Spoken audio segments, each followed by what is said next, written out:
Bonjour à tous, bienvenue dans Tout un monde, votre rendez-vous hebdomadaire avec les acteurs de l'actualité. Voici tout d'abord, comme chaque semaine, en quelques secondes, le bilan de 7 jours d'info. Un rapport montrant les techniques de torture de la CIA provoque un scandale mondial. Barack Obama a dénoncé des techniques qui ont fortement terni la réputation de l'Amérique. Un responsable de l'autorité palestinienne a trouvé la mort dans des affrontements avec l'armée israélienne. L'autopsie a conclu à une crise cardiaque. L'incident a provoqué une hausse des tensions dans la région.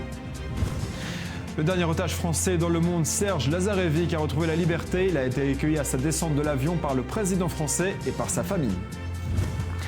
La chancelière allemande a été reconduite mardi à la tête de son parti, la CDU, avec 96,72% des voix. Malala Yousafzai. Malala Yousafzai, pakistanaise de 17 ans, a reçu en main propre son prix Nobel de la paix cette semaine lors de la cérémonie officielle de la remise du prix à Oslo. On en reparlera dans quelques instants avec un journaliste au Pakistan. Et pour ouvrir le débat de la semaine, j'ai le plaisir d'être en compagnie de Daniel Chag. Bonjour. Bonjour. Merci beaucoup d'être avec nous. Vous nous faites l'honneur de remplacer Elie Barnavi cette semaine. C'est un honneur de le remplacer. Vous êtes, comme lui, ancien ambassadeur d'Israël en France. On va parler des élections anticipées, mais avant cela, quel est le titre de l'actualité qui vous a marqué cette semaine? Le titre, il est en relation avec le sujet central. Je pense que le titre en Israël, c'est l'alliance conclue entre Yitzhak Herzog et Tzipi Livni il y a quelques jours. Non pas parce que cela annonce en quelque manière que ce soit le résultat des élections, mais c'est peut-être l'étincelle qui va annoncer l'inversion de vapeur entre l'éclatement du paysage politique israélien et son regroupement. Alors justement, c'était ma première question. En 2013, lors des précédentes élections, vous étiez sur la liste des candidats de Tzipi Livni avec le parti Hatnoa. Vous jugez ce ralliement au Parti travailliste de manière plutôt positive? Ah oui, absolument. Déjà à l'époque, il était beaucoup question d'éventuelles alliances entre les différents partis du centre-gauche, mais ça n'a pas été possible pour diverses raisons. Et je pense que débuter la campagne électorale en soi discutable dans son inévitabilité, oui. Mais si déjà elle a lieu, autant qu'elle s'annonce dans une direction de regroupement des blocs. Je pense que le groupe travailliste Hatnoa va donner le ton et nous allons probablement voir d'autres alliances de ce genre et c'est quelque chose de positif. Alors, justement, à propos des alliances, certains à gauche craignent qu'il y ait justement un effet de rassemblement à droite, parce que la droite va voir la gauche s'organiser, et tous ceux qui ont peur de voir la gauche gagner, arriver au pouvoir, vont se rassembler autour de Netanyahou par un effet de rejet de la gauche dans une sorte de vote utile. Est-ce que vous le craignez? D'abord, je pense que c'est... Peu importe, je parle maintenant en tant que citoyen israélien, je pense que c'est une bonne chose qu'il y ait un regroupement. Que ce soit à gauche, au centre ou à droite, je crois que nous avons trop de partis, que la problématique de notre système électoral est devenue... de manière pénible, évidente, avec l'éclatement, l'effondrement de ce gouvernement et de cette coalition après à peine 2 ans, et que une des problématiques des prochaines élections, c'est qu'il n'y aura pas de grands partis.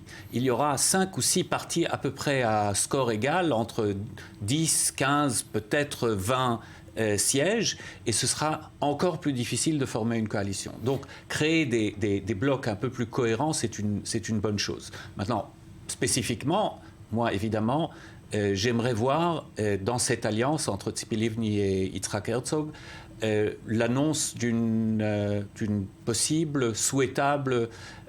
souhaitable changement de gouvernement, ça c'est clair. Mais je ne pense pas au regroupement d'urgence autour de Benjamin Netanyahou, justement parce qu'il y a un rejet de Benjamin Netanyahou, la personne de Benjamin Netanyahou, même à droite. Qui est au pouvoir depuis 6 ans maintenant, 9 avec son premier mandat dans les années 90.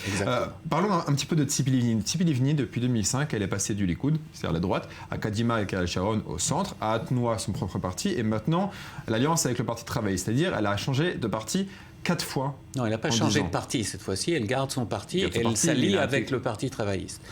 Et ça ne porte pas atteinte à la crédibilité de la personne politique? Personnellement, je pense que c'est le contraire, parce qu'elle a peut-être changé de cadre politique partisan pour son action politique, mais elle n'a pas changé d'idée, c'est-à-dire elle est restée toujours sur le même cap du besoin de résoudre le conflit israélo-palestinien par le moyen d'un accord négocié, 2 États pour 2 peuples. Le problème, c'est que dans les sondages, la question du conflit israélo-palestinien n'est pas dans les préoccupations des Israéliens. Seuls 18% le citent. Le problème avec les sondages, c'est que ce n'est pas les sondages qui font la réalité.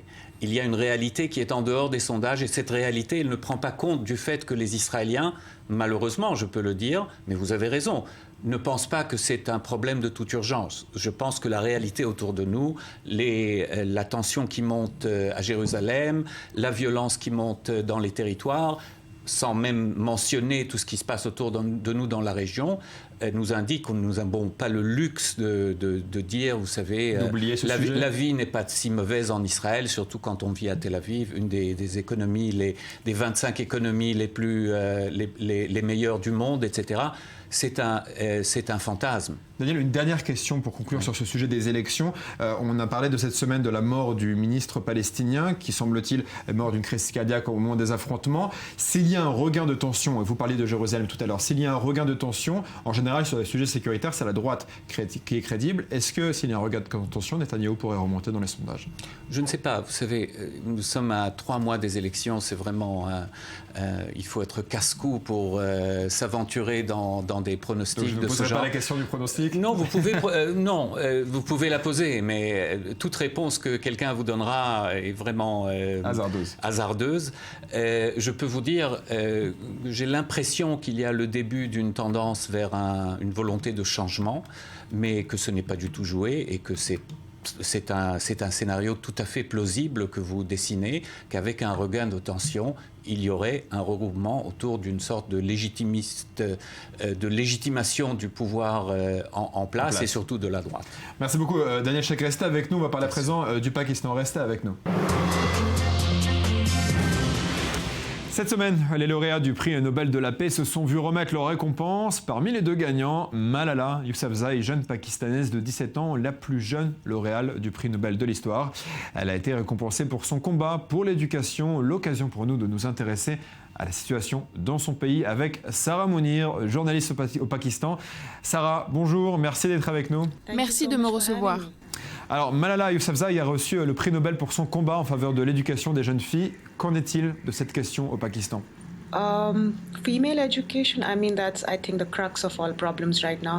L'éducation pour les filles, mais l'éducation en général est, je pense, la source de tous les problèmes en ce moment. Pour les femmes, c'est un sujet encore plus important parce qu'il y a de la pression sociale au Pakistan. Donc son prix Nobel de la paix arrive vraiment à un moment important. Bien sûr, on ne peut pas mesurer concrètement l'impact de ce prix Nobel ici, mais l'impact idéologique que ce prix Nobel a sur les gens, sur les jeunes filles, est indéniable et je pense même révolutionnaire. Et comment est-ce que la population réagit à l'annonce du prix Nobel ? Vous savez, il y a beaucoup d'histoires qui entrent en jeu là-dedans. Cela commence lorsque Malala avait été attaquée en 2012. Juste après l'attaque, il y a eu beaucoup de condamnations contre cet acte de tirer sur une fille qui voulait simplement aller à l'école. Tout le monde se sentait mal, mais les choses ont changé lorsqu'elle a été transférée au Royaume-Uni pour se faire soigner. Elle est devenue étrangère. Des politiciens l'écoutaient, des célébrités soutenaient sa cause et les Pakistanais se sont sentis éloignés d'elle. Ils avaient l'impression que c'était un cas de justice sélective. Vous savez, il y a beaucoup d'atrocités et d'injustices au Pakistan, particulièrement à cause de notre rôle dans la guerre contre le terrorisme. Il y a eu beaucoup d'attaques de drones, beaucoup d'enfants qui sont morts de cela. Donc les gens se demandaient pourquoi Malala est si bien traitée et d'autres enfants meurent. Et c'est vrai que l'Occident reste silencieux lorsque ces cas ne servent pas son intérêt. Malala, elle, servait leur intérêt. Et c'est pour cela qu'elle a été aidée. Donc il y a de l'incompréhension, mais il y a aussi une grande partie de la population qui la soutient, qui croit en elle. Elle ne se bat pas seulement pour l'éducation des filles, mais pour l'éducation pour tous. Il y a des femmes et des enfants qui n'ont jamais été à l'école, pas seulement au Pakistan, mais partout dans le monde. Donc son message est global. Et le fait qu'elle a eu un prix Nobel est incroyable. Mais on sait qu'elle doit faire face à des oppositions dans le pays. Qui sont ces opposants ? Je dirais que son opposant principal n'est pas une personne, mais une idéologie. L'idéologie selon laquelle tout ce qui vient de l'Occident doit être suspecté. Ce sont des gens qui mettent même en cause le fait qu'elle ait été attaquée. Ils pensent que tout cela a été mis en scène pour l'envoyer hors du pays. Donc il s'agit de beaucoup d'ignorance, de haine. Et puis ce sont des gens qui ont vu leurs proches mourir devant leurs yeux et personne n'a rien fait. Donc l'opposant à Malala est plutôt cet état d'esprit qui voit les choses en noir et blanc et qui ne comprend pas vraiment le combat de Malala. Sarah, on a appris que l'adolescente voulait se lancer en politique à l'avenir. Vous pensez qu'elle a ses chances au Pakistan ? Je pense que le fait qu'elle n'a que 17 ans est une bonne et mauvaise chose. C'est une mauvaise chose parce qu'elle est un peu naïve. Sa cause a été reprise par d'autres personnes et je pense que si elle était un peu plus âgée, elle se comporterait différemment, d'une manière qui ne l'isolerait pas de son pays. En même temps, je suis contente qu'elle n'ait que 17 ans parce qu'elle ne peut pas devenir Premier ministre avant l'âge de 35 ans et donc les dégâts qui ont été faits à sa réputation peuvent être réparés d'ici là. Elle aura le temps de prouver sa crédibilité. Ses actions parleront pour elle. Donc je pense que c'est une très bonne chose. Le Pakistan peut bénéficier d'une femme Premier ministre et Malala sera une très bonne candidate. Sarah Mounir, merci beaucoup d'avoir été avec nous depuis le Pakistan. Merci de m'avoir invité. Daniel Sheikh, pour redonner un peu une perspective locale à cette interview, à cette affaire, on a appris que Malala envisagerait de donner l'argent qu'elle a reçu du prix Nobel pour les enfants de Gaza. Qu'en est-il exactement ? J'aimerais d'abord dire un mot. On dit beaucoup de mal sur les moyens de communication de masse sur Internet parce qu'ils sont porteurs de messages terrifiants, qu'ils propagent la violence, etc. Et peut-être spécialement dans cette région du monde. Mais là, c'est un exemple magnifique de ce que sont ces moyens de communication, parce qu'un drame personnel qui aurait pu passer totalement inaperçu par tout le monde est devenu une leçon de courage et d'inspiration pour le monde entier, qui a abouti à un prix Nobel pour cette jeune fille. Maintenant, pour votre question, c'est son choix, évidemment. Donc elle envisagerait de donner l'argent aux enfants de Gaza via l'UNRWA. Personnellement, je ne pense pas que la population de Gaza est la plus nécessiteuse de la Terre, et surtout, elle n'est pas négligée par les organismes internationaux, par les grands pays, etc. Mais si elle souhaite donner, si c'est ça qui l'inspire, pourquoi pas ? Simplement, il faudrait qu'elle fasse attention comment canaliser cet argent à Gaza, parce qu'il est souvent pris en charge par le Hamas ou par des organisations terroristes. Merci beaucoup, Daniel Sheikh, d'avoir été avec nous, ancien ambassadeur d'Israël en France. On va terminer cette émission avec un peu d'high-tech.